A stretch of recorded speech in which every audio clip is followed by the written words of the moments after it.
ஆஷாட நவராத்திரியினுடைய 3வது நாள் 28ஆம் தேதி. இன்னைக்கு அம்பாளுக்கு அர்ச்சனைக்குரிய பொருள் தாழம்பூ குங்குமம். நல்ல வாசனையான தாழம்பூ குங்குமம்.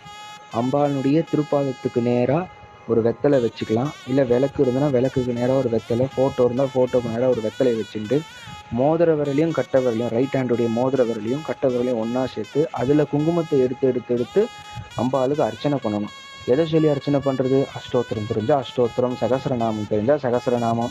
எதுவுமே தெரியல இந்த மந்திரம் ஓம் ஹ்ரீம் பயங்கரி அதிபயங்கரி ஆச்சரிய பயங்கரி சர்வஜன பயங்கரி சர்வபூத பிரேத பிசாச பயங்கரி சர்வ பயம் நிவாரய சாந்தீர் பவத்துமே சதா அப்படின்னு சொல்லிட்டு நம்ம மந்திரத்தால் அர்ச்சனை பண்ணலாம். என்ன நைவேத்தியம் பண்ணோம்னா பீட்ரூட் சாதத்தை நைவேத்தியம் பண்ணலாம். பீட்ரூட் சாதம் செய்ய முடியலன்னா பூசணி, மஞ்சள் பூசணியில் செஞ்ச சாதம், அப்படி இல்லைன்னா வெள்ளை பூசணியில் செஞ்ச அல்வா, இனிப்பு ஏதோ ஒன்று. எதனால் அப்படின்னா அம்பாளுக்கு ரொம்ப விசேஷம் இது. தஞ்சாவூர்